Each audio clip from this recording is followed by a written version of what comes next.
Hi everyone, welcome back to my channel. My name is Tega. If this is the first time you're joining me on this channel, thank you so much for watching today. If it's not your first time, thank you for checking me out and I hope that you stay.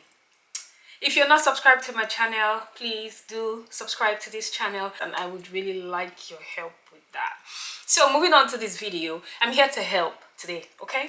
I'm here to help everyone that's trying to rent a house in the UK.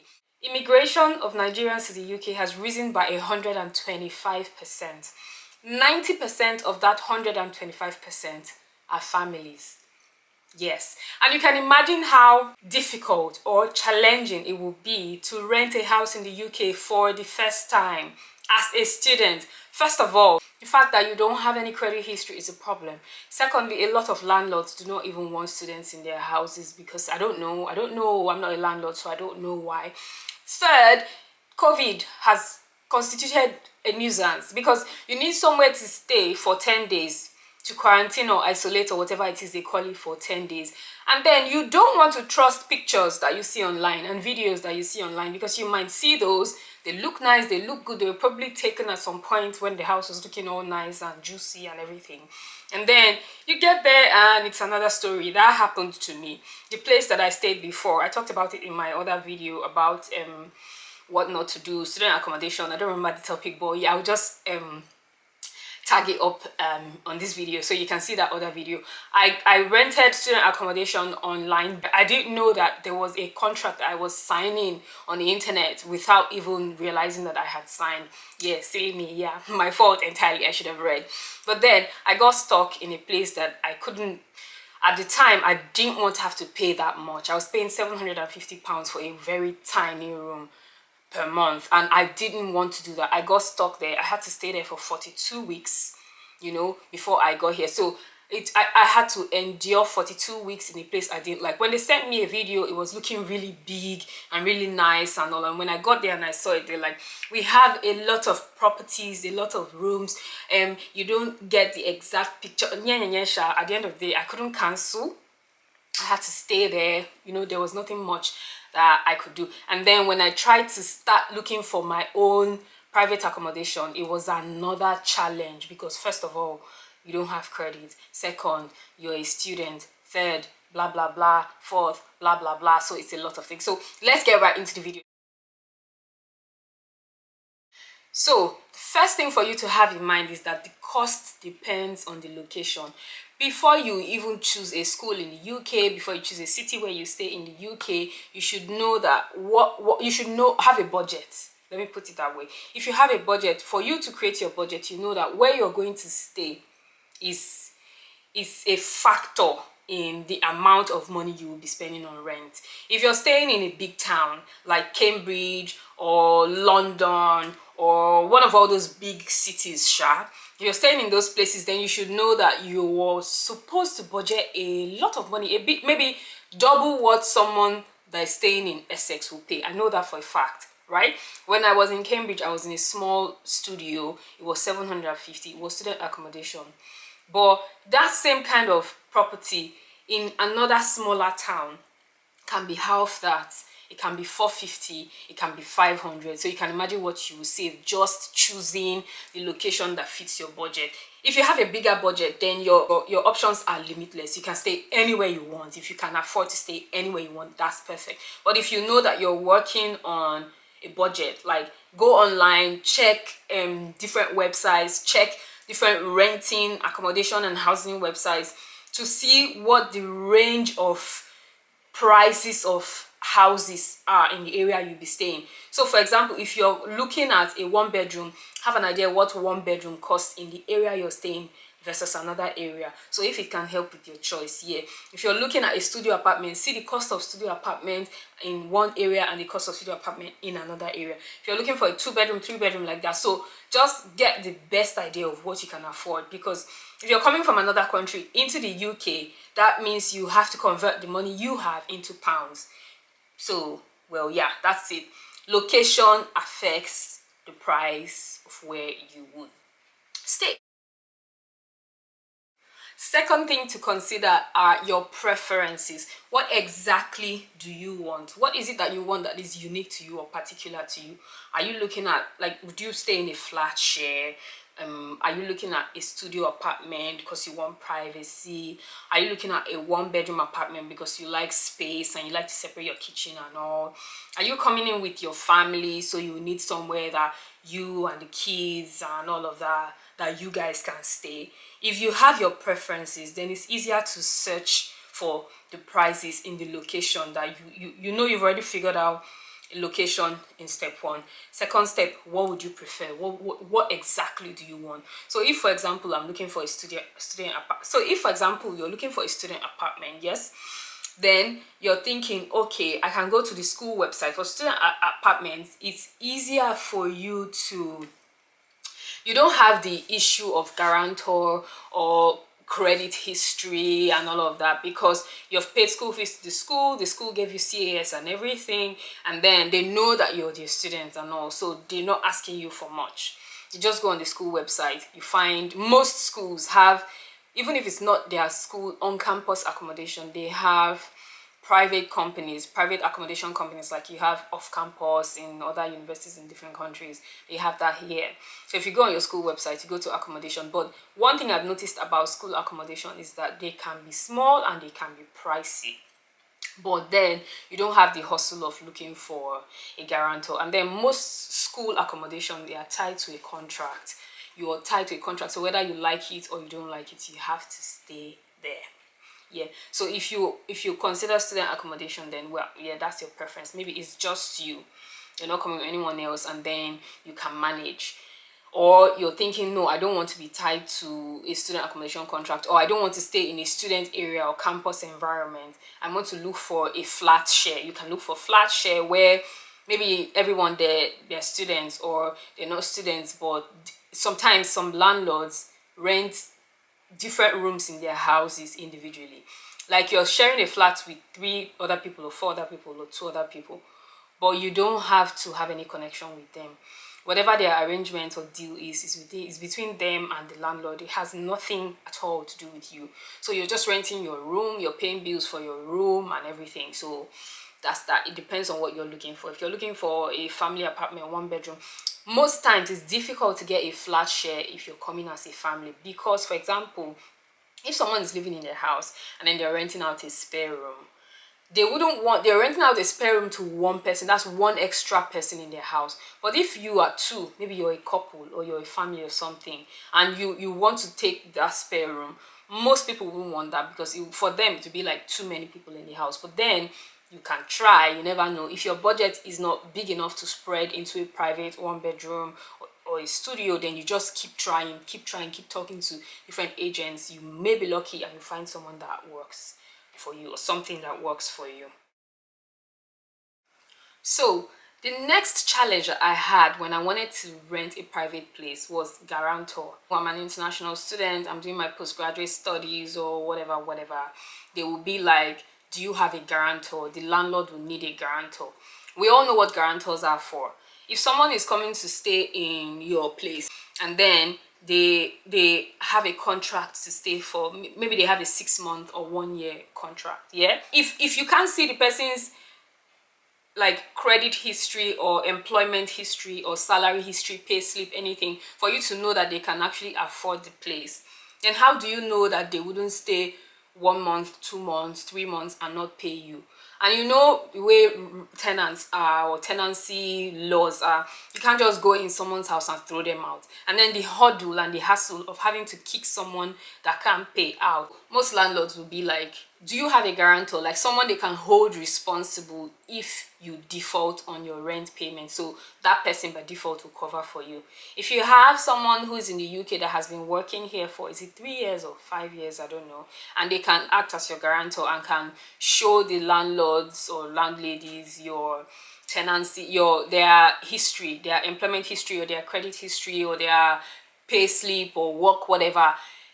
Bottom line is they need a credible guarantor, someone that is in the UK, that works in the UK, that can show evidence that they work in the UK and that they can cover your rent What's the one I'm looking for? Your rent default. Like if you default on your rent payment, that they can cover it for you. So that's it. You cannot blame these landlords because for them it's business and they just have to protect themselves because anything is possible. So if you have a guarantor, it's easier. I think it's easier for you to find private accommodations that aren't really student whatever, especially family people. But if you do not have a guarantor, you might want to consider student accommodation, or you might want to take your time and start early searching online for properties that can accept students without guarantors. Okay, don't be caught unawares and don't wait until the last minute because it will start to frustrate you. Most of these properties have 6 months minimum contract. Yeah, the student accommodation has 42 weeks. 42 weeks is how many months? My math is not that good. Calculate it yourself if you're that interested. The student accommodation I got stuck in was 42 weeks. That's how long the term of the contract is. It's after that that you can change if you don't like the place or renew if you like the place. Why I'm bringing up contract is if you haven't come to see the place, if you're planning to book a place from wherever you are, your home country, before coming to the UK, I will advise that you take your time to search for something that is at least 3 months contract. They are rare, hard to find, but they're there. There's some that you don't even need to sign a contract at all, although those ones can be quite sentimental. Maybe people that say, oh, you're from Nigeria, oh, me too.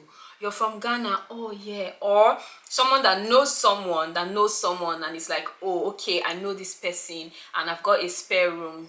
Can my person stay in your spare room?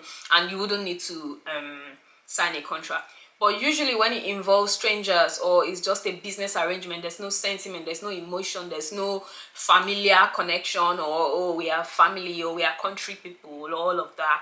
Be ready that it will be like a 3 to 6 months contract. Some of them are even 8 months. I was checking for my cousin last week, and then I saw some that they said they specifically flat share. I saw a flat share that they specifically said they wanted 21-year-old because they already have like 21 early 20s flatmates. They wanted someone in the third room that is around the early 20s, 21, 22 as well. So there are a lot of things. And then there's one that they wanted 10-month contract. And sometimes, like I did, you forget when you are doing stuff last minute and you're desperate to get something that you want to do or you need, you may not take out time to read the contracts. But I'm here to tell you, do not make that mistake of paying. And even if they say make a deposit that covers 1 month rent and then you pay for the rest, check. What happened to me was the deposit that I paid for 1 month rent, that paying the deposit meant that I had signed the contract and I had agreed to the terms of the contract. Even though I didn't sign anything, I didn't see anywhere where they said, oh, sign this contract for 42 weeks. Just paying that deposit for 1 month. It was somewhere in the paperwork, hidden somewhere in the paperwork that I didn't read. So that's why I'm saying read every line on the contract. Don't get stuck. Because you might see something and you think you like it, but you get here and you find out it's too far from school. So you end up spending too much on transportation. Or you have terrible flatmates and you cannot cope with them. Or, I don't know, you want to do something different, you want to change a chair or you want to change your mattress, but the contract says that you cannot change anything and you're stuck there for 6 months. Or it could be anything, but bottom line is read through the contracts. Try not to commit to any long-term contracts if you can. If you can get out of it, don't.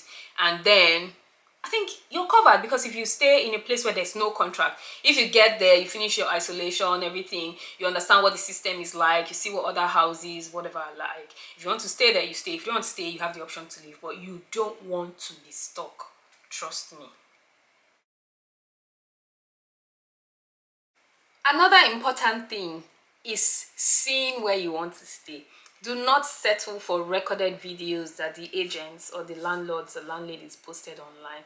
Do not settle for those. Those recorded videos, I don't know how they do it. Maybe it's just the way videos come out. But they make the place look bigger, cleaner, whiter, neater, nicer. Everything is just much better. You will know that you have to walk sideways to enter into your bathroom. You wouldn't know that there's no space between your bed and your cooker in the studio. My former studio, if I sit on my bed, I can be frying something from my bed. I know I'm exaggerating, but that's how really close my bed was to my kitchen area in the studio. And in the picture, it didn't look like that. In the picture, it looked like there was some breathing space. So I found it hard to cook because of that, and I was stuck. You get? So what I'm saying is, it's better if you want to do a virtual viewing.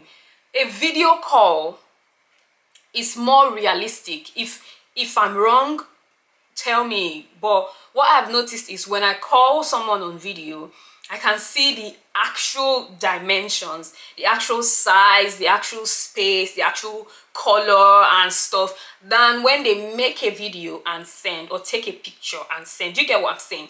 Like, instead of someone sending you a video of a place, I arrange to have a virtual viewing with them where they call you in real time. You're talking with them, they turn the camera, and they're showing you the place where you're going to be stuck for the next 6 months. You don't want to be stuck. I keep saying that because I experienced it and it wasn't funny. I adjusted, but it was still crazy. So I think that a virtual viewing is better. Or if you know someone in the UK, even if they're not your friends, even if you have to pay them, I don't know, transport or something, or buy them lunch for them to help you go see the place, then let them help you go do an actual viewing so they can see the place. At least they'll have an idea of what is okay or what's not okay.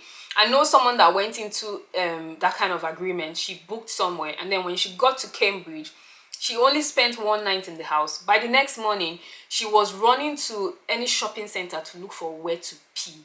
That's how terrible the place was. She couldn't use the bathroom at all. She slept at night because she got in that night. She slept there, and the next morning she woke up and went to look for where to pee, where to ease herself. And then after that, she called the landlord, and she can't stay in this place. But you know, all those kind of things are complicated and everything. But at the end of the day, lucky her, she was able to get out of it. I think she contacted the school, and the school kind of like did middleman for her, because of course it was terrible. She had a reason and everything, but that's kind of just long. And then she now had to start looking for a new place to stay. You don't want to be in that kind of situation. So let someone go and see the place for you.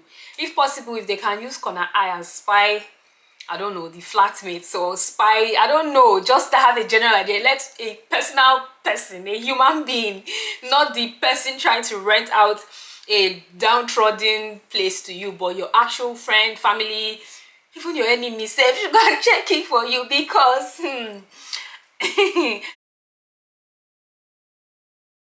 Next, make sure to find out what additional bills you might have to pay. I usually advise that people should get accommodation that is bills inclusive, like your rent covers your Wi-Fi, your electricity, your water, all your bills, share those basic bills. Then it's better. So you just pay everything at once when you're paying your rent, and you don't have to worry about all of that when you first come in as a first-time tenant. So when you come into that kind of accommodation, you have time to understand the system, to understand how the billing works, to understand how, if you decide that the next place you want to stay, you want to start to pay bills yourself, at least you can understand the cost implication of everything before you commit to it. So try to get an apartment, an accommodation that is bills inclusive. Next, try to get furnished apartments. You don't want to come here for the first time and think about how to buy a bed, or how to buy a couch, or how to buy cooker, or how to buy, you know, all those basic items. You know, it's another extra expense. And usually the difference between furnished and unfurnished accommodation is like really tiny. So it's not like, oh, if I get the unfurnished one, I will save more, enough to be able to help me furnish the place. Then if you don't like the place and you want to move out, will you carry those things on your head and start moving again? Or you get an unfurnished place and then you start spending extra money that you didn't budget for when you haven't settled down here, or you haven't seen what the system is like. So I advise, if you can find furnished accommodation, much better. It doesn't have to be dramatically furnished or fully furnished or whatever. Just have the basics. The first place when I came here had the bed, it was bills inclusive, it had the cooker, it had the microwave, it had, what else is there? It had a table and a chair for my studying, and it had this kind of shelf to put my books and stuff. It had drawers, it had a wardrobe, it had basically every basic thing that I needed. So any other thing that came into that place was just maybe additional props I wanted to just make it feel, to personalize it a little. Even if you find a place and the furniture is not really what you like, maybe it's looking like your grandfather furnished it or your great grandmother, and it's old and whatever, and you can, it's just, that's why I say don't go into long-term contracts, you know.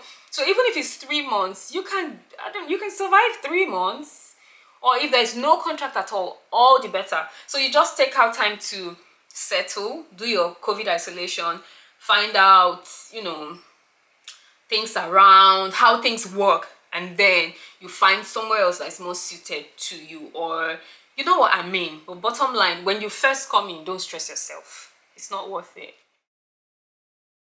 Finally, before you pay for anything, find out about its proximity to where you're going to be spending most of your days or nights or whatever. Bottom line, proximity to bus stops, train stations, that's very important.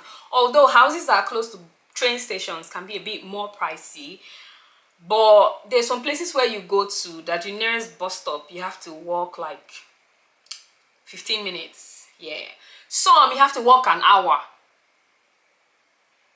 See, there's some places that when you stay in, for you to get one bus to the next bus to the next bus, you end up spending more money that it doesn't make any sense. Or for you to get to a train station, you have to take a taxi. It will restrict you finding work. If you want to work part-time on anything, you will start considering how much it will cost you for transportation for you to get to a particular job. So you won't want to accept some kind of minimum wage, because you'll be like, oh my god, I'm going to spend so much to get to this place and blah blah blah blah blah. Or if you go and take somewhere that is too far from your school, it won't be funny. Or you take somewhere that for you to get to school you have to go around and round and round and round. It's not making any sense. If the accommodation is really cheap and it's worth it, it's worth having to take longer hours to go to school, then that's fine. It's not a problem.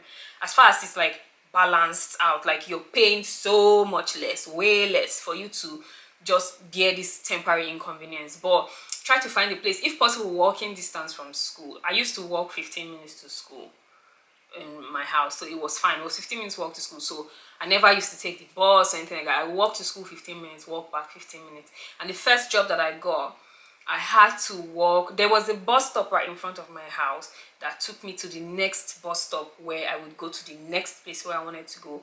But because the walk was 25 minutes from my house, instead of paying that extra £1 to take that bus and go to the next bus stop and pay £2.80 or so, I would just walk. So both ways I would save £2 and probably use it to get a snack or a coffee or whatever. And if you do that 2-3 times a week, it might seem like nothing, but the kind of person that I am, I try to filter tiny amounts over the course of a month, 2 months. They kind of make a difference. And I felt like in the meantime, I'm getting my workout in, I'm getting my exercise in for 25 minutes. See, when it's cold here, you can walk 25 minutes, it's fine. Even when it's not cold. No, when it's not cold, it's really hot, so you might not want to walk. But if you can get somewhere that 5 minutes, 10 minutes walk from the nearest bus stop, that's fine. Not too far from the train station, that's fine. Transportation is easy, fine and good. You don't want somewhere that you have to take a taxi to come out, because taxis are expensive, especially those metered taxis. They're no go for me. You can go on your Google Maps, put the address of your school and put the address of your house, or the address of your work if you've got work already, and the address of your house, so you can see the actual time it will take you to get there by car and by bus. You don't want somewhere that when you want to go to school, there's no bus, or you.